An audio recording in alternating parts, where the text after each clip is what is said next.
San Diego, we caught up with several migrants at San Diego International Airport as they were getting ready to fly out to their next destination. About 90% or more of them actually leave. They go to some other place in the country. They got cousins or brothers or sisters.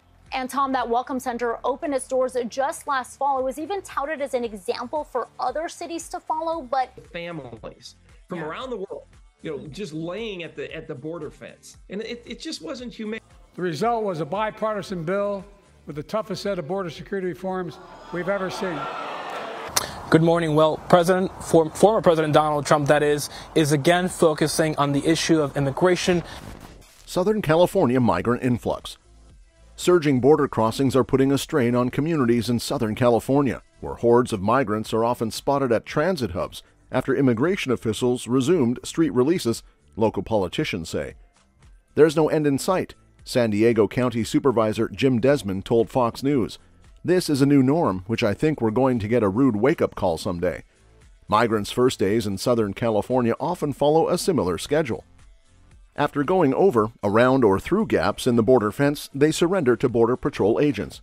Maybe it's immediate, maybe they have to wait on the side of the road for a few hours to be caught, or maybe they make a dangerous trek through mountains that Customs and Border Protection warns range from snow-covered in the winter to perilously hot and dry in the summer. They get searched, processed at a CBP facility tucked amid truck repair shops and car auction businesses, and released. The majority, but not all, get dropped off at local transit stations, Desmond said, gone from San Diego County before many residents have even registered their arrival. A lot of them are going to the East Coast, Desmond said, of the folks he has spoken to at the border.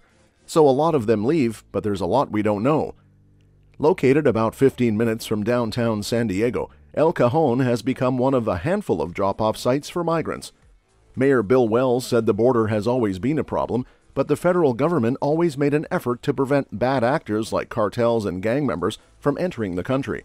One of those big problems is not just the people coming across, but it's the drugs and the sex trafficking and the human smuggling that happens. What's happening down here, I know that they're going to be increasing the number of migrant drop-offs. More migrants are getting dropped off at transit centers. Transitional shelters are at capacity here. In San Diego, we caught up with several migrants at San Diego International Airport as they were getting ready to fly out to their next destination. Now the gates are wide open, Wells told Fox News. We're no longer even trying.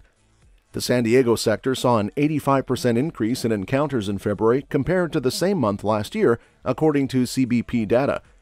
Agents there made more than 230,000 encounters during fiscal year 2023, a record 2024 is on track to shatter. While the Biden administration promises our borders are not open, those on the front lines describe a contradictory scene. Border Patrol agents are overwhelmed with give-ups. People who walk across the border and claim asylum so they can be detained, processed, and then released into the United States. I don't blame the Border Patrol agents, Desmond said. Their hands are tied. Both Wells and Desmond have documented crowds at local transit stations. Desmond said CBP releases between 600 and 900 people on a given day, usually at locations that lack bathrooms and other amenities. Sometimes nonprofits or entrepreneurial taxi drivers are there waiting, he said. Now the gates are wide open. We're no longer even trying, said Bill Wells, El Cajon mayor. Unfortunately, San Diego Airport now has become the de facto migrant shelter where they sleep there, he added, estimating that around 90% of migrants continue to other cities around the country like Chicago or New York. Hopefully a lot of them leave, but we have no really idea of if they do or not. For all my life, the federal government was at least making an attempt to keep the border closed and to keep people from coming over. To about 1,000 a day, and that concerns us, especially considering the county has closed their program to house them. About 90% or more of them actually leave. They go to some other place in the country. They got cousins or brothers or sisters. within the last few hours, about 3 to 6 large busloads of migrants have been dropped off here at the Iris trolley station. Until late February, migrants would likely have been taken to a vacant elementary school turned processing center in San Diego, but the $6 million in county funding that was supposed to sustain the center from October through March ran out early, after processing 81,000 migrants, according to local news reports. The Board of Supervisors approved a plan to seek federal dollars and charitable donations to fund a replacement center to stem the tide of street releases. Desmond cast the sole no vote, arguing a long-term shelter would just be complicit in the federal government's mess. What we're allowing is a very undignified and inhumane process where people have to come over a 30-foot fence or through a river, he said. We should enforce our laws and have a legal, dignified immigration process. Gone to the actual holes in the fence where they come through and talking to some of the people. A lot of them are going to the East Coast. And Tom, that Welcome Center opened its doors just last fall. It was even touted as an example for other cities to follow, but degrees that we're seeing it right now. I mean, this is exponentially more. And it's because we're not trying. $1 million and several months later, it is now gone. The center saying that its resources were stretched to the limit. Growing frustration. Americans increasingly rank immigration as the most important problem facing the U.S. In California, nearly two-thirds of likely voters surveyed earlier this year by the Institute of Governmental Studies at the University of California, Berkeley, said the border is not secure enough. Californians Fox News spoke with largely said border security was an important voting priority for them, and that they support immigration so long as it's done legally. If you have a fence around your house, if you lock your door at night, then we don't need to explain to you the value of having a border fence. It's not rocket science, Mark Good said.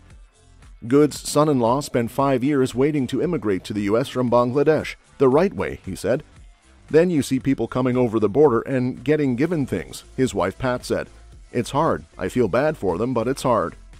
Wells, who is running for Congress, and other local leaders initially worried there would be a surge of migrants on the street after the Welcome Center closed.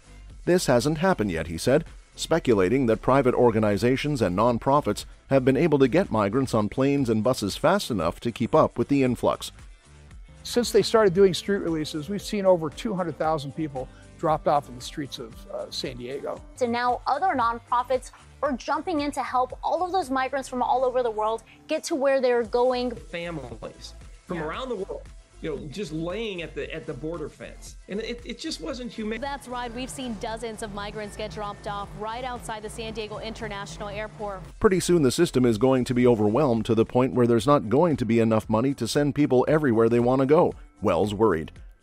With homeless shelters already full, he said migrants could end up on the streets. Everything is already full because of the migrants and the homeless people that have flocked to California in the past couple of years, Wells said.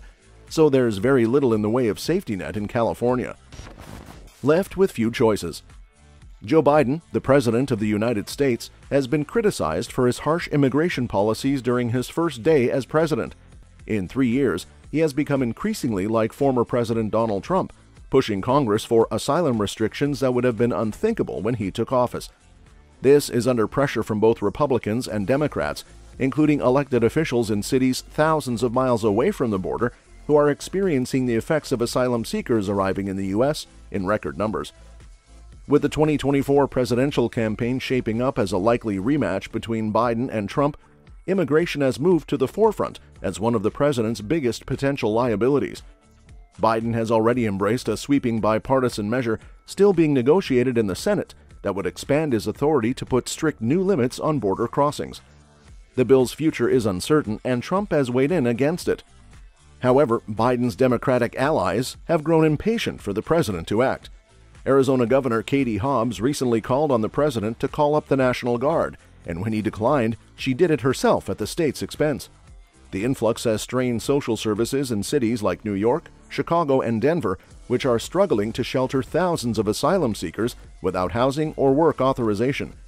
9 Democratic governors from all across the country sent a letter last week to Biden and congressional leaders pleading for action from Washington to solve what has become a humanitarian crisis.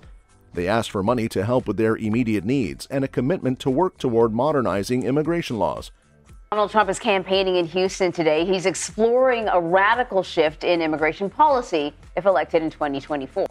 I'll solve the border problems within 24 hours of taking office. Good morning. Well, former President Donald Trump, that is again focusing on the issue of immigration. The result was a bipartisan bill with the toughest set of border security reforms we've ever seen. Trump, meanwhile, is eager to rekindle the passions that the border fueled during his successful 2016 campaign, when his vow to build a wall along the southern border with Mexico became perhaps his most familiar rallying cry. Trump's separation of children from their families at the U.S.-Mexico border has been criticized as inhumane by world leaders, U.S. lawmakers, and Pope Francis. The policy has led to increased deportations under President Barack Obama, who enacted government priorities similar to Biden's, but was largely due to a lack of cooperation from many cities and states whose leaders opposed Trump's immigration policies. By the end of Trump's administration, the U.S. had completed over 450 miles of new wall construction along the 2,000-mile border. An immigration deal in Congress is now in jeopardy due to Trump's loathe to give Biden a win on immigration, an issue he wants to hammer as his own as he seeks a return to the White House. White House spokesperson Angelo Fernandez said House Republicans under Speaker Mike Johnson are blocking Biden's efforts to improve border security. Johnson has argued that Biden already has enough authority to stop illegal border crossings, but without congressional backing, many actions he could take would likely be challenged in court. Frustration among voters has escalated, with Wayne Bowens, a 72-year-old retired real estate agent in Scottsdale, Arizona, saying he's disgusted by both Biden and Trump's recent border moves. Trump is hoping to block the Senate deal to help him win. Immigration remains a major concern for voters in the 2024 election, with 55% of Republicans and 22% of Democrats listing immigration as a priority. Dispute with the Biden administration over how to handle the influx of migrants at the southern border. According to one county supervisor, more than 2,000 migrants have been released into San Diego in the past week. And border policy as he seeks a return to the White House in 2025.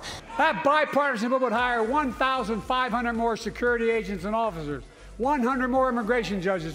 Arrests for illegal border crossings from Mexico reached an all-time high in December, with the Border Patrol tallying just under 250,000 arrests on the Mexican border. The situation on the border makes Biden vulnerable with the potential loss of votes in the 2024 election. That's all for this video, folks. See you next time.